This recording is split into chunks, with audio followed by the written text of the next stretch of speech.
Hello students, welcome to Raj Malhotra IAS Academy. This is your sixth lecture of NCERT course and second of history particularly.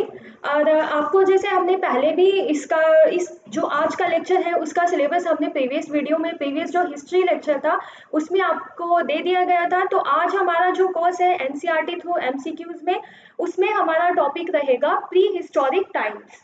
तो अभी बहुत सारे जो live अभी आ चुके हैं, प्रीत सिंह है, Gunjan Kumar, good morning, very good morning. तो स्टार्ट करते हैं हम आज का lecture. So let's start from first question and this is the syllabus जो आपको हमने प्रीवियस वीडियो में भी दे दिया था। तो आपका first question, so today's first question is which of the following sites are examples of Paleolithic sites? तो आपने इसके साथ ही आप लोग आंसर करते रहिएगा। और जैसे आपने जो पैलियोलिथिक पीरियड है, पैलियोलिथिक टाइम्स जिसको हम बोलते हैं, पैलियोलिथिक एज जो हम लोग कहते हैं, पढ़ते हैं एंशिएंट हिस्ट्री में, जो जिसको हम लोग फर्स्ट हमारा जो लेक्चर यहीं से स्टार्ट होते हैं। तो आप देखो कि पैलियोलिथिक साइट्स की जो एनसीईआरटी बुक्स है आप में, वहाँ पे आपको ये सारी साइट्स जो है कहीं ना कहीं मेंशन्ड है। तो आपको ये बताना है कि इसमें से पर्टिकुलरली पैलियोलिथिक साइट कौन सी है। ठीक है, तो देखते हैं आपके आंसर्स। जैसे जो ऑप्शंस हैं हमारे, हंसाई इन गुलबर्ग, बेलन वैली इन इलाहाबाद, सिंघवी तलब इन नागपुर, देन पहलगाम इन कश्मीर, अतिरम पक्कम इन तमिलनाडु। तो आपके ऑप्शंस 1, 2 एंड 3 यानी कि हंसाई इन गुलबर्ग, बेलन वैली, इलाहाबाद एंड सिंघी तलब। देन सेकंड में आप वेलन वैली, सिंघी तलब, पहलगाम एंड अतिरम पक्कम। Third option है 1, 2, 3, 4, that is except Atiram Pakkam, all are the examples of Paleolithic sites, and the last option is all of the above, यानी कि जितनी भी sites आपको दी गई हैं ये सारी Paleolithic sites हैं।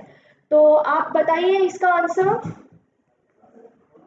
ओके, कोई बात नहीं, अगर आपको कोई आइडिया नहीं है तो आपको आंसर मिल जाएगा और उसके बाद फिर आपको हमेशा याद रहेगा। आरती ठाकुर जिनका आंसर है D, Priyanka B, and then Das ji जिन्होंने कहा है सी। ओके, और कोई आंसर करेगा?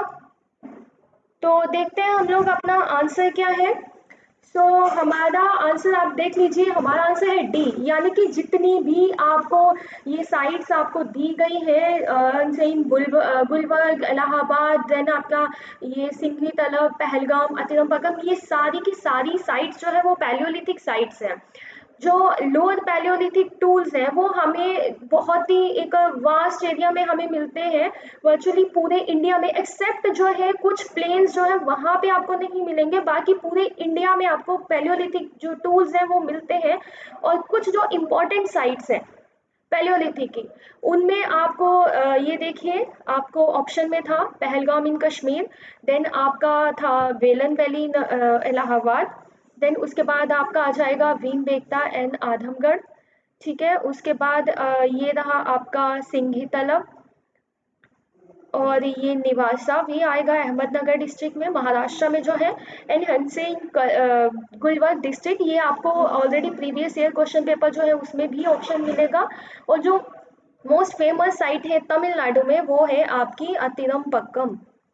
ठीक है, आप ये देखिए, ये सारा आपका आंसर। और ये क्वेश्चन जो है उसका सोर्स आपका रहेगा माखनलाल का जो चैप्टर नंबर 5 है, वहाँ से ये क्वेश्चन हमने यहाँ बनाया है। और ये रही, ये आपकी सारी के सारे जो साइट्स हैं ये यहाँ पे मेंशन्ड है। ठीक है, ये देखिए।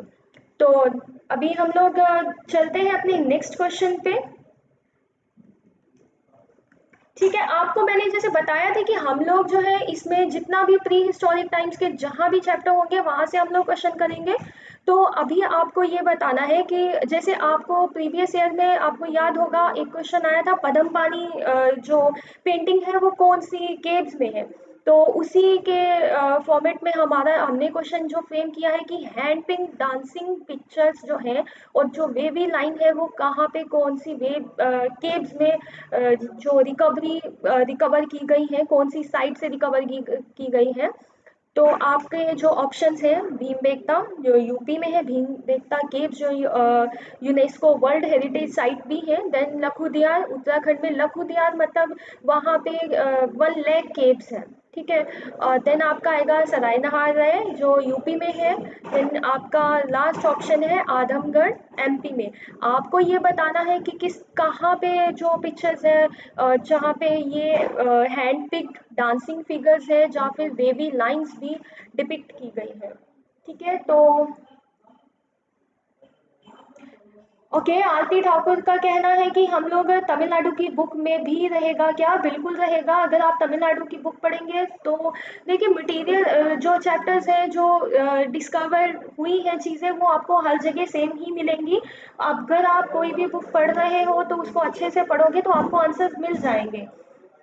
ओके, और उनका आंसर है आरती ठाकुर का शायद डी ही है। अच्छा, प्रियंका, क्या आपकी वीडियो डेली आती है? बिकॉज सेक्शन क्लास में देखिए हमारे एनसीईआरटी लेक्चर्स रोज ही आते हैं और आपको शेड्यूल टेलीग्राम पे मिल गया होगा कि कौन सा लेक्चर कब आता है, किस सब्जेक्ट से कौन सा लेक्चर। बाकी आपको एनसीईआरटी कोर्सेज रोज मिलते रहेंगे, ठीक है। तो इसका आंसर ओके ए, निशा भी ने कहा है कि ए है इसका आंसर। चलो देखते हैं हमारा आंसर क्या है। तो इसका आंसर है लखुदियार, उत्तराखंड। उत्तराखंड की जो केव्स है वहाँ पे हमें इस तरह की फिगर्स मिलती है जहाँ डांसिंग फिगर्स है और साथ में वेवी लाइंस दी गई हैं, ठीक है। और ये जो आप देखिए, ये रही आपकी पेंटिंग्स, ये यहाँ पे ये सर्कल भी किया गया है, ये इस तरह से डांसिंग फिगर्स है। और ये जो है आपकी वेवी लाइंस, ये इस तरह से आपको मिल रही होंगी, शायद थोड़ा लाइट है। ये आपकी जो बुक है इंट्रोडक्शन टू इंडियन आर्ट, जिसको फाइन आर्ट्स की बुक जो है हमारी, वहाँ पे जो फर्स्ट चैप्टर का सेकंड पेज है उसी में ये जो फिगर्स है, इसके अलावा आपको और भी बहुत सारी फिगर्स वहाँ पे मिल जाएंगी। नेक्स्ट टाइम जब भी आप पढ़िए तो ध्यान रखिए कि वहाँ पे कौन कौन से, क्योंकि आपको ऑलरेडी ये प्रीवियस ईयर जो क्वेश्चन पेपर आप देखेंगे वहाँ पे आपको ये इस तरह का क्वेश्चन मिल गया है, ठीक है।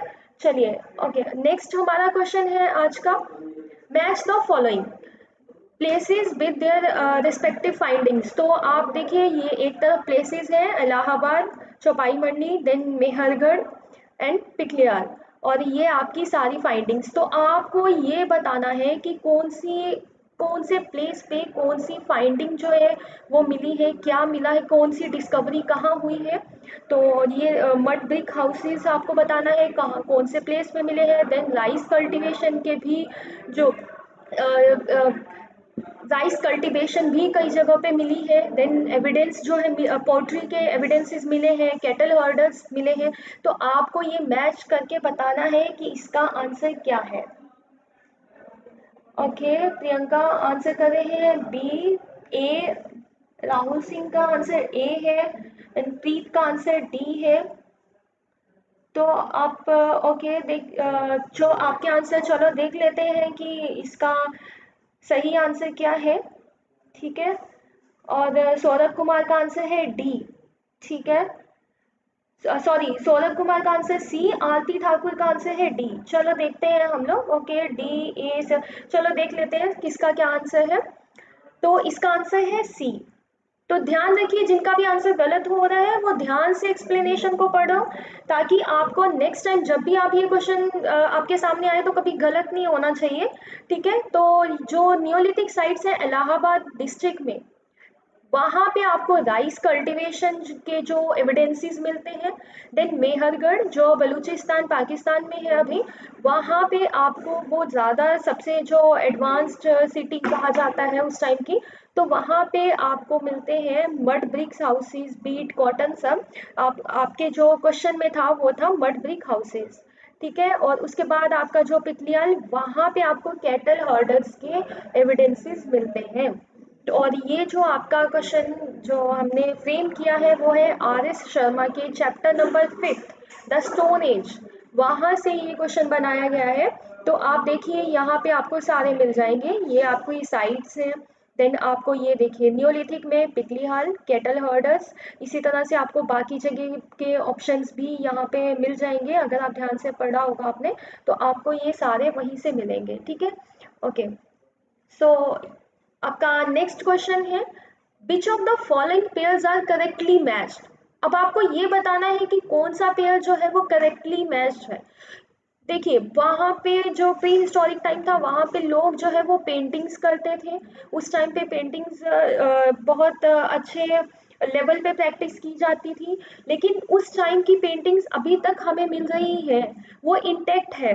तो आपको ये बताना है कि वो लोग जो कलर्स यूज़ कर, मेनली वो बहुत सारे कलर्स यूज़ करते थे, लेकिन जो मेन कलर हमारे ये जो हमें मिलते हैं प्री हिस्टोरिक टाइम्स पे, तो आपको ये बताना है कि ये कलर्स उनको कहाँ से मिलते थे, ठीक है। और ये क्या जो हमने जिस तरह से ये दिया हुआ है कि कलर वाइट कलर उनका सोर्स लाइमस्टोन था, रेड का जो सोर्स है वो हेमेटाइट था और ग्रीन का चाल्केडोनी, तो आपको ये बताना है कि इनमें से कौन सा पेयर जो है वो करेक्टली मैच्ड है, ठीक है। ओके, तो क्या आंसर इसके गजेंद्र जी का कहना है इसका आंसर है सी, और सौरभ कुमार ने आंसर किया है ए, देन जोशी जी का बी, प्रीत का आंसर है डी, यानी कि ऑल ऑफ द अबव, सारे के सारे ही ऑप्शन सही है। तो देखते हैं अब हम कि इसका आंसर, निशा का आंसर आ रहा है ए। ओके, तो हमारा जो आंसर है वो है डी, यानी कि ऑल ऑफ द अबव, जितने भी आपको पेयर जो दिए गए हैं वो सारे के सारे करेक्ट हैं। तो आप देख लीजिए कि वाइट जो है वो आपको मिलता है लाइमस्टोन से, ठीक है, और जो ग्रीन है वो आपको मिलेगा चाल्केडोमी से, और जो रेड है वो आपको मिलता है हेमेटाइट से, जिसको इंडिया में उस टाइम गेरू कहा जाता था। तो ये देखिए, जैसे मैंने आपको बताया कि जो भीमबेटका साइट्स पे या फिर कहीं भी आपको जो पेंटिंग्स मिलती हैं वहाँ पे बहुत सारी डिफरेंट कलर की शेड्स आपको मिलेंगी, ठीक है, लेकिन जो वाइट और रेड था वो उनका फेवरेट था। यानी कि आप कोई भी अगर पेंटिंग देखोगे तो आपको वहाँ पे वाइट और रेड कलर ज़रूर दिखेंगे, ठीक है। और ये कलर्स जो है वो हमें इन इन जगह से मिलते हैं, जैसे रेड जो है hematite, white limestone and green is from chalcedony, तो ये आपको याद रखना है।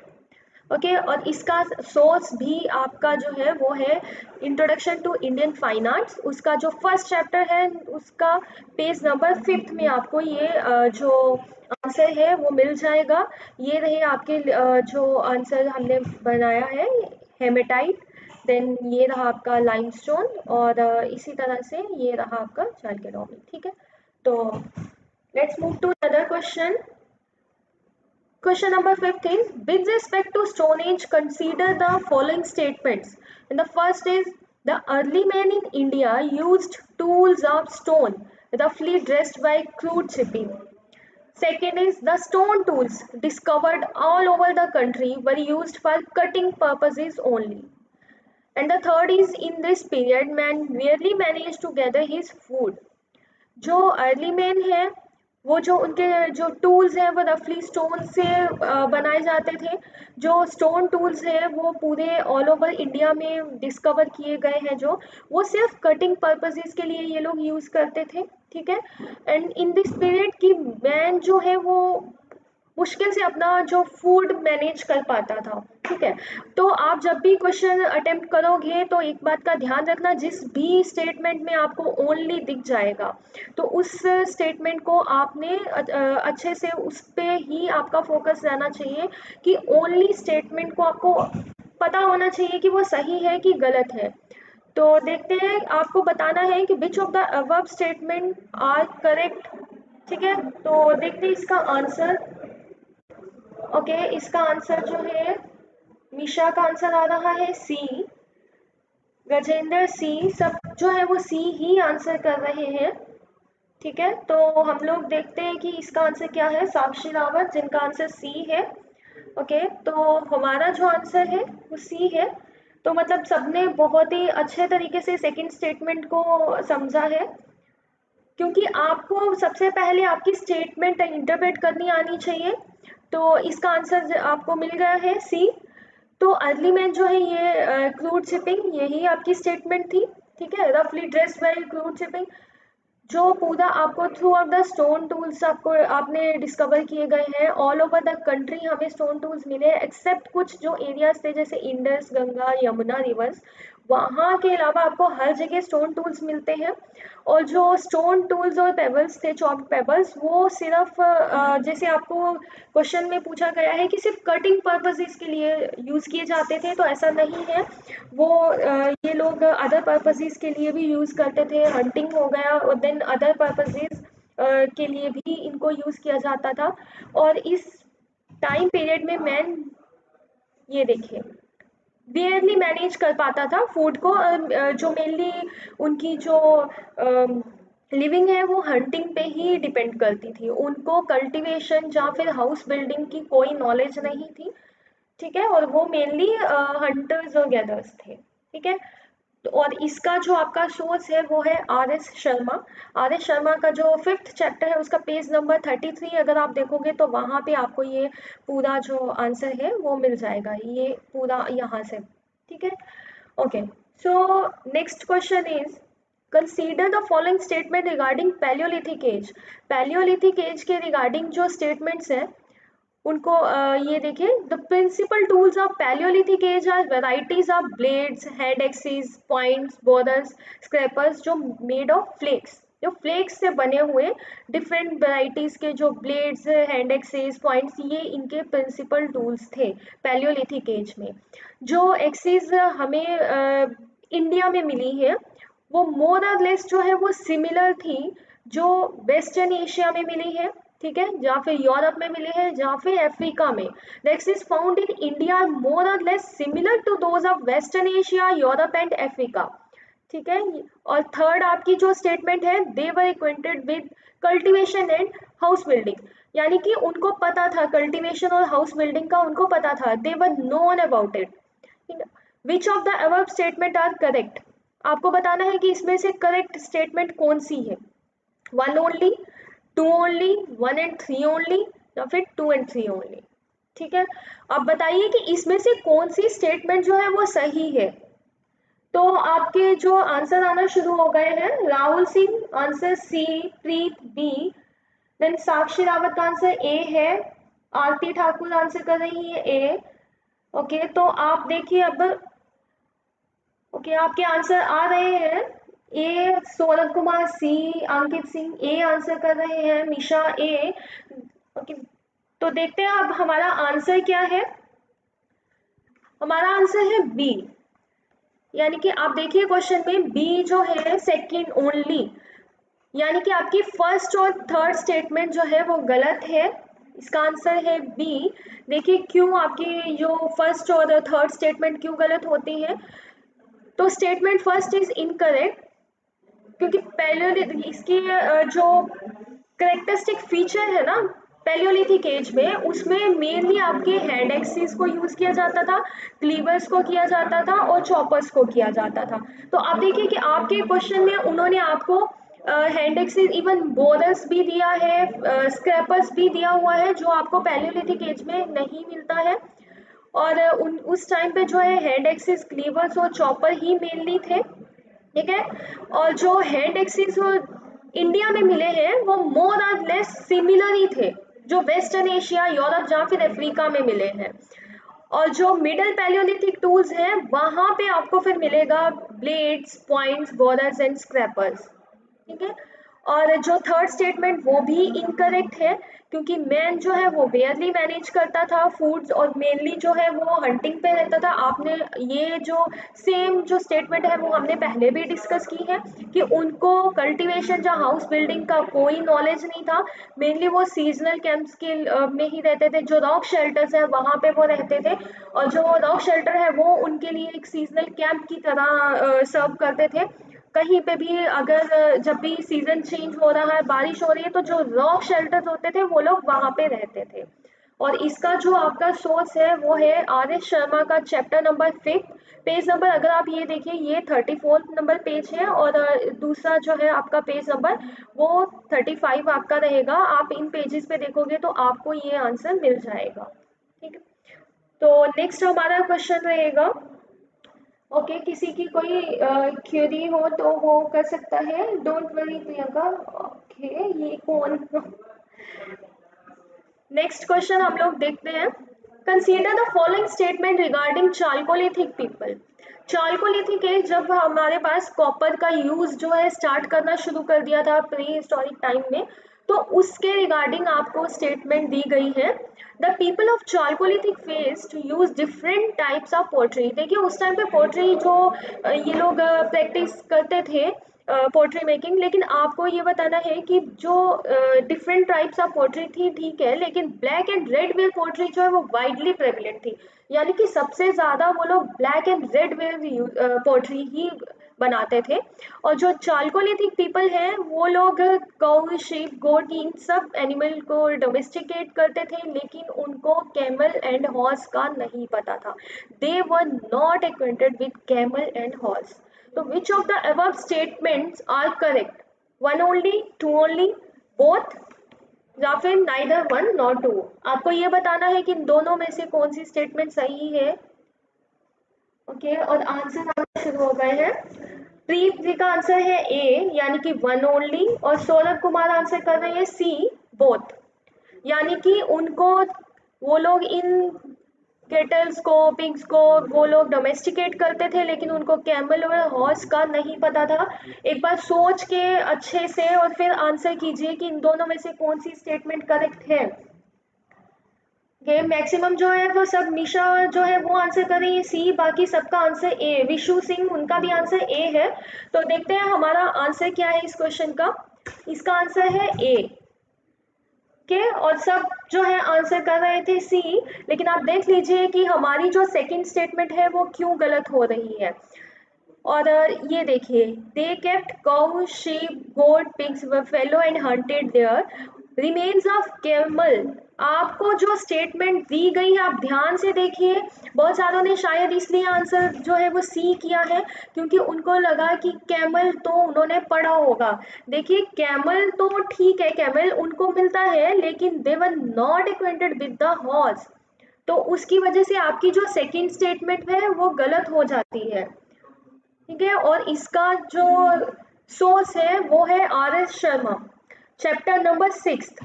ये देखिए यहाँ पे आपको ये मिलता है रिमेन्स ऑफ कैमल, लेकिन ये क्लियर नहीं है कि उनको हॉर्स का पता था कि नहीं पता था।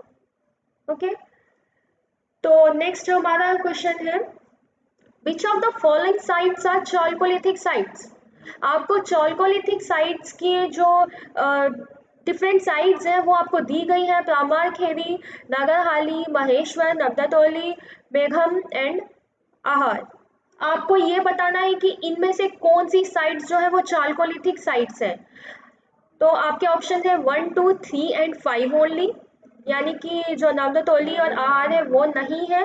Then second option is 2, 3 and 6 only. Third option is 1, 2, 4 and 5 only, and the last option is all of the above, यानी कि जितनी भी साइट्स आपको दी गई है ये सारी आपको चालकोलिथिक साइट्स के उसमें मिल जाती है। तो आपका आंसर साई जी का कहना आई थिंक सी। ओके, सी, यानी कि 1, 2, 4 एंड 5, उनके अकॉर्डिंग 3 एंड 6 नहीं है। और जो प्रीत है उनका आंसर है D, all of the above. Aarti Thakur answer कर रही है सी। तो देखते हैं हमारा आंसर क्या है इस क्वेश्चन का। इसका आंसर है डी, यानी कि आपकी जितनी भी साइट्स आपको दी गई है वो सारी की सारी चालकोलिथिक साइट्स हैं। और इसकी एक्सप्लेनेशन जो है वो आप ये देखिए, जो आपका सोर्स भी है आर एस शर्मा का चैप्टर नंबर 6, वहाँ पे ये पूरा का पूरा एक मैप दिया हुआ है। उस मैप में आपको स्पेसिफिकली बताया हुआ है कि इंडस जो सिस्टम है, इंडस जो रिवर है उसके आसपास कौन सी साइट्स थी। देन आपका गंगा जो सिस्टम है, गंगा रिवर जो है उसके आसपास कौन सी साइट्स हैं। देन ब्रह्मपुत्र सिस्टम, महानदी, चंबल, यहाँ पे आपको ये सारी साइट्स दी हुई है जो चंबल के नियर बाय है। देन आपकी इसी तरह से बाकी जो रिवर्स है वहाँ पे भी सारी आपको दी गई है। ये देखिए तापी है, नर्मदा, भीमा, ये सारी आपको यहाँ पे मिल जाएंगी। और ये इसी का जो सोर्स है वो है आर एस शर्मा का चैप्टर नंबर 6। ठीक है, और उस तरह से जो आर है वहाँ पे उसको जो ओल्ड नेम है वो था ताम्बापति, यानी कि वहाँ पे जो कॉपर है वो बहुत ज़्यादा परसेंटेज में मिला था उनको, जहाँ से वो कॉपर यूज़ करते थे, तो इसलिए इसका नाम ताम्बापति भी था। तो नेक्स्ट हमारा जो क्वेश्चन है, which of the following statement regarding Chalcolithic culture is not correct. अब आपके पास 4 स्टेटमेंट्स हैं, आपको इनमें से बताना है कि कौन सी साइड जो है वो कौन से जो स्टेटमेंट है वो करेक्ट नहीं है। तो आप अपने आंसर करते रहिएगा और देखते हैं इसकी स्टेटमेंट्स क्या क्या है। चालकोलिथिक पीपल जो है वो डोमेस्टिकेट करते थे animals which they slaughtered for food and not milk for drink and dairy products. Second is the Chalcolithic people living in the black cotton soil area of central and western India did not practice cultivation on any intensive or extensive scale. Third is, in spite of food producing economy, the rate of infant mortality was very high. And the last option is none of the above. आपको ये देखिए first statement का जो Chalcolithic people है वो domesticate करते थे animals को, लेकिन मेनली वो लोग उनको फूड के लिए स्लॉटर किया जाता था। वो उनके मिल्क प्रोडक्ट्स या फिर मिल्क जो है जो डेयरी प्रोडक्ट होते थे वो यूज़ नहीं करते थे उनके। देन सेकंड जो है वो ये है कि सेंट्रल और वेस्टर्न इंडिया में जो लोग रहते थे वो लोग कल्टीवेशन को प्रैक्टिस नहीं करते थे किसी भी एक लार्ज स्केल पे। In spite of food producing economy, आपका जो थर्ड ऑप्शन है कि जो फूड प्रोड्यूसिंग इकोनॉमी थी, लेकिन फिर भी वहाँ पे जो रेट ऑफ इन्फेंट मोर्टेलिटी है वो बहुत हाई रेट पे जो इन्फेंट है उनकी डेथ होती थी in spite of food producing economy. तो आपके आंसर देखते हैं। साक्षी रावत आंसर कर रही है ए, रणधीर ए, प्रियंका विश्वकर्मा का आंसर भी ए। ओके, सबका जो एक ही आंसर आ रहा है ए, यानी कि आपकी जो फर्स्ट स्टेटमेंट है वो करेक्ट नहीं है। सबका यही लगता है सबको कि जो उनकी फर्स्ट स्टेटमेंट क्वेश्चन में दी गई है वो नहीं है, लेकिन क्वेश्चन ठीक है, आंसर चेंज होने लगे हैं। प्रीत का आंसर है बी। ओके, और सौरभ कुमार उनको लगता है कि सारी की सारी स्टेटमेंट सही है। तो देखते हैं हमारा कि इसका आंसर क्या है। इसका आंसर है डी, यानी कि आपकी जितनी भी स्टेटमेंट थी वो सारी सही थी, उनमें से कोई भी आपकी गलत स्टेटमेंट नहीं थी। तो ध्यान से देखो कि क्या आपने कहाँ आपको इंटरप्रेट करने में गलती हुई है। जो फर्स्ट स्टेटमेंट सबको ऐसा लगेगा कि वो लोग अगर डोमेस्टिकेट कर रहे हैं एनिमल्स को तो obviously milk for drink and dairy products, लेकिन ऐसा नहीं है। आप देखिए एक्सप्लेनेशन में कि वो मिल्क के लिए कैटल को डोमेस्टिकेट नहीं करते थे। और ये जो आपकी सेकंड स्टेटमेंट है, जो चालकोलिथिक पीपल है ब्लैक कॉटन जो soil area central and western India में, वो लोग कल्टीवेशन प्रैक्टिस नहीं करते थे किसी भी लार्ज स्केल पे, और ना ही वहाँ पे कोई ऐसा कोई भी टूल मिला है जिससे ये एविडेंस हमें मिले कि वो लोग कल्टीवेट करते थे। और जो आपकी थर्ड स्टेटमेंट थी वो ये देखिए नीचे कि आप वो उनकी जो जनरल वीकनेस थी वो यहीं से आपको मिलता है कि वहाँ पे लार्ज स्केल पे चिल्ड्रन जो वरियल है वो मिलते हैं, जबकि वहाँ पे बहुत अच्छी फूड प्रोड्यूसिंग इकोनॉमी थी, लेकिन फिर भी इन्फेंट मोर्टेलिटी रेट बहुत हाई था। मे भी ये जो है वो इसलिए क्योंकि लैक ऑफ न्यूट्रिशन, या फिर उनको मेडिकल नॉलेज का नहीं पता था, या फिर कोई एपिडेमिक्स ऐसा था जिसकी वजह से वहाँ पे बहुत ज़्यादा इन्फेंट मोर्टेलिटी मिलती है। ओके, और नेक्स्ट आपका जो ठीक है, आप जो प्रीत है उनका कहना है कि इसका जो आंसर है वो सी होना चाहिए, तो आपको हम लोगों ने एक्सप्लेनेशन भी दे दी है। और नेक्स्ट जो इसका सोर्स है वो आपको आर.एस. शर्मा की जो बुक है वहाँ पे आपको मिल जाएगा। आप उसका जो चैप्टर 6 है उसको पढ़ेंगे तो आपको इसका पूरा जो आंसर है वो आपको मिल जाएगा। ठीक है, आपको यहाँ से ये पूरा आंसर मिल जाएगा। देन आपका जो आज का लास्ट जो क्वेश्चन है, from the following statement regarding prehistoric times which one is not correct. तो आपकी फर्स्ट स्टेटमेंट है jadeite, a stone that may have been brought from China were found in Rosali heading. Second is domestication was a gradual process that took place in many parts of the world. It began about 12,000 years ago. Third is Mehergarh site is near the Bolan Pass, which is one of the most important routes into Iran.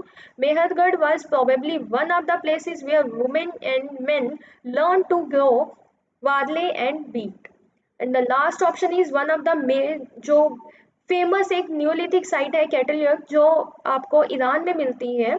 It is very rare example of well preserved neolithic settlement and has been considered one of the key sites for understanding human prehistory. तो ये सारी जो statement है prehistoric times के regarding आपको ये बताना है कि इनमें से कौन सी स्टेटमेंट जो है वो करेक्ट नहीं है. ठीक है. जो देजली हेडिंग ये आपकी असम में है, ये साइट आपको असम में मिलेगी. और आपको ये बताना है कि यहाँ पे जो जेडाइट स्टोन है वो चाइना से ये लोग इंपोर्ट करते थे. ये स्टेटमेंट आपको बतानी है कि सही है कि गलत है. डोमेस्टिकेशन जो है वो एक ग्रेजुअल प्रोसेस है जो बहुत वर्ल्ड के डिफरेंट पार्ट्स में उस वक्त हुआ था और ये आपको 12,000 ईयर्स एगो स्टार्ट हुआ था. देन थर्ड आपकी जो स्टेटमेंट है वो है कि मेहरगढ़ साइट नियर बोलन पास जो एक इम्पॉर्टेंट रूट है ईरान के लिए. और मेहरगढ़ जो है प्रोबेबली एक ऐसा प्लेस है यहाँ पे विमेन और मेन जो है उनको पता था कि बार्ली एंड बीट को कैसे ग्रो किया जाता है.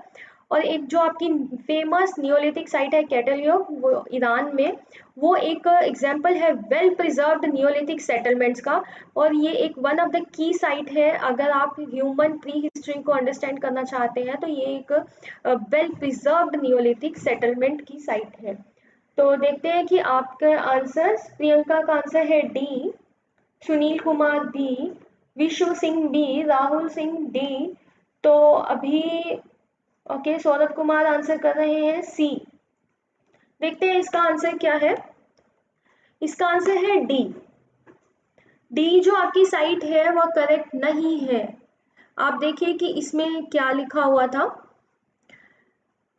कैटल हेयर जो है वो आपको ईरान में यहाँ पे ये देखिए यहाँ पे ही अगर आपने ये जो पूरा क्वेश्चन है वो यहीं से आपको मिल जाएगा. क्योंकि आप देखिए इसकी एक्सप्लेनेशन कि जो ये साइट है कैटल योग वो आपको ईरान में नहीं मिलेगी, वो आपको टर्की में मिलेगी. और ये एक यूनेस्को वर्ल्ड हेरिटेज साइट भी इसको डिक्लेयर किया गया था 2012 में.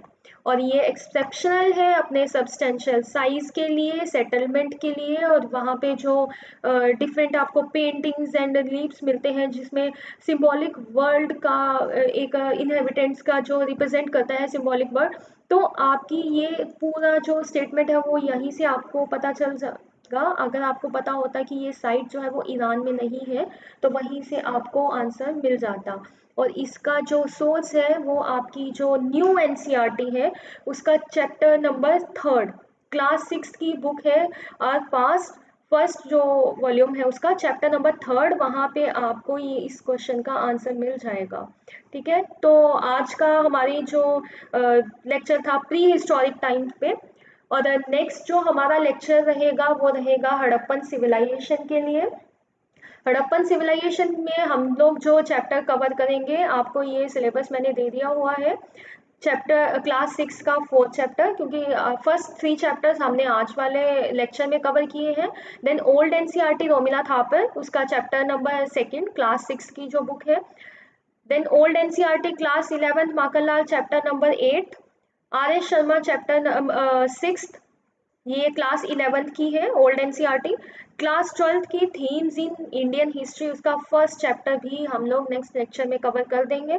और आपकी जो इंट्रोडक्शन फाइन आर्ट्स उसका चैप्टर नंबर 2.